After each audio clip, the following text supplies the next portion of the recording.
Hey guys, welcome back.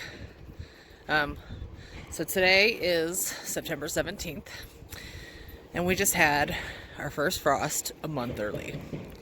So, remember the hoop house that I built in one of my other videos? It got some touch-ups, got some extra stuff done, and it got plastic on it last night, and in a hurry and in the wind, so it is not done properly. But we're supposed to have like 4 nights of freezes this week, so it may just sit like this for, I don't know, a week or so, and then I'll fix it later. But I'll give you a tour. Everything survived last night. I'm actually pretty happy. I think there's maybe one squash plant in the other garden. So here's what we did. It's more solid. I did a couple finishing touches that needed to be finished up on it day before yesterday. We did a couple things yesterday, got the plastic on, cut a bunch of leaves off so that the plastic was sitting on the metal and not the leaves. And here we go. Okay, so I had come out and seeded all this stuff a few weeks ago, and I don't know if the mulch was too thick or if the seeds were bad. The seeds being bad is actually a total possibility because I did not know how to properly store seeds until a couple months ago. And so what I did do was start some brassicas like cauliflower and broccoli and Brussels sprouts in peat pellets. And it actually looks like some of my holes are covered, so I'll have to go through and find them again. But I stuck them in. They're being watered on their own. So that's what's going to come up here. They're actually good down to about 20 degrees. So brassicas are good for fall and spring planting. And then over there, this was the expansion to this year's giant expansion. It's under plastic right now. There's a bunch of tomatoes under there. I'm guessing this is a pumpkin. By the way, guys, this is why you go vertical. Like these things, look at the other side. They take up so much space. That vine right there is going all the way down there. Oh, hello, my coffee cup. Right, see, back there. And it's under plastic right now. I guess tomatoes are a little more hardy than other squashes. But I'll do a video on the difference between vertical and regular gardening later. So everything under here seems to have survived. I got this plastic. I think it's Visqueen. I got this at Goodwill. So, and I don't think I've done a video since I added the wire or the T-posts. My poor tomatoes were just falling over, so we went ahead and added the wire and T-posts. And now the tomatoes have something to grab onto. This giant sunflower is a weed in my eggplant box. Hey, not right now, babies. The only thing that seems to have really curled in the frost last night is some tomatillo leaves. And that's about it. That's all I see that really wasn't too happy. You can see the humidity in this hoop house. Oh, whoops. All right, so I haven't made the door yet. This is a month early, so we had to get real creative last night. Here's a vertical garden. I came out one day. Look at this big guy. This is probably 18 inches long. I am not exaggerating. Maybe 16 inches, but it is longer than my forearm. My poor beans, they did not like the heat. Lesson learned, do not put beans in the sun. They're actually supposed to be planted like around St. Patty's Day. Look how much moisture's on here. I'm in the desert. There's 7% humidity on here. We don't get moisture on anything. So this is actually kind of neat. But I got more beans. These are going to end up being dry beans right there. I got so much acorn squash. I don't really know when to pick it. I read that some of the vines will kind of die off. I got pickling cucumbers,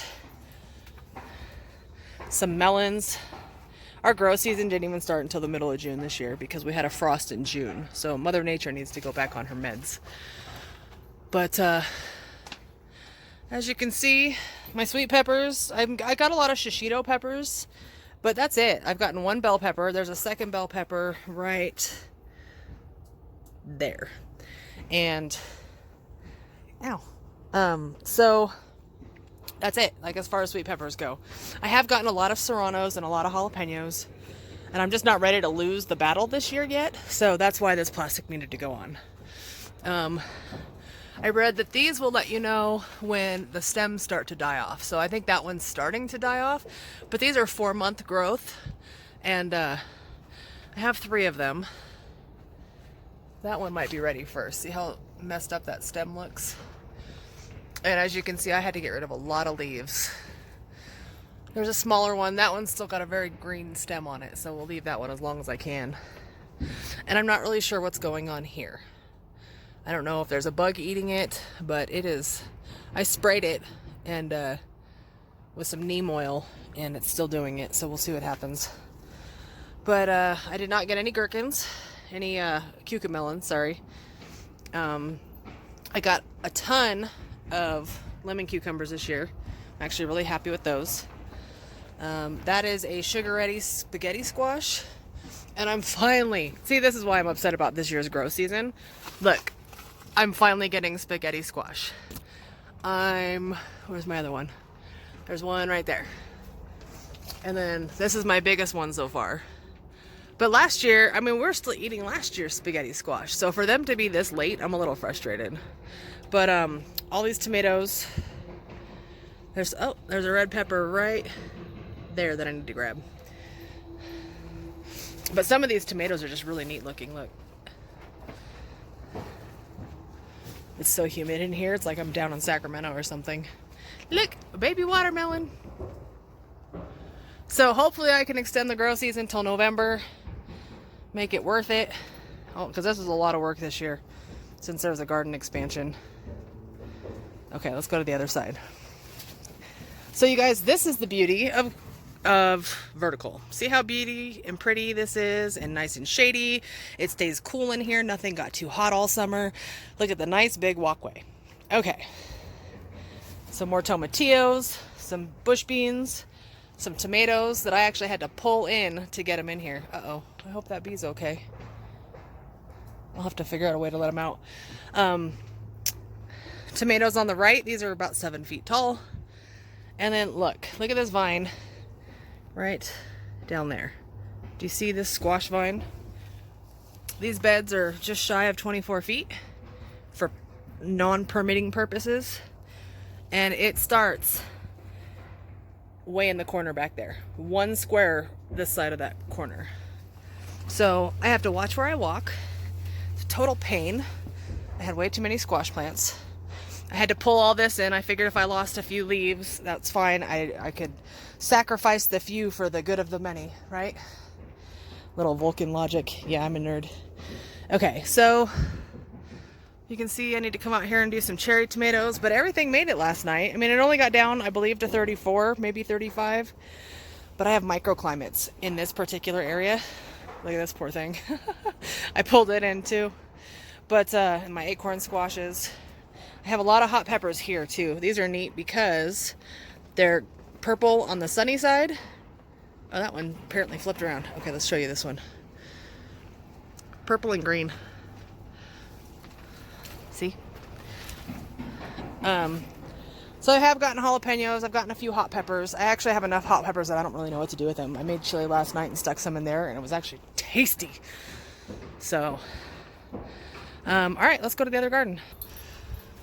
So I had to put the herbs in the greenhouse last night. So they're in the greenhouse. And this bed is prepped for garlic. Since it got so cold so fast, garlic may go in there this week. I was going to wait till October 1st, but now I'm thinking it might happen now. I started taking a Grow Your Own Nevada class, and last week's class was about garlic. So these are beets, carrots, what else? Basically beets and carrots. I think everything, a few radishes, but everything else got pulled up.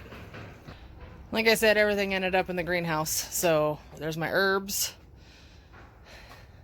Apparently rosemary's a perennial, so if I can keep it alive, I can plant it next year in a box and call it a day. I think maybe oregano's the same. I'll have to look it up, but so a lot of my strawberries got pulled in here real quick. My potatoes got pulled in here. As you can see, they're actually pretty happy in here right now. More strawberries. And those are potatoes that we found in the bin in the house that needed to start a new life. Okay. And then I did get some brassicas planted in here. Oops, apparently I overwatered that one. See?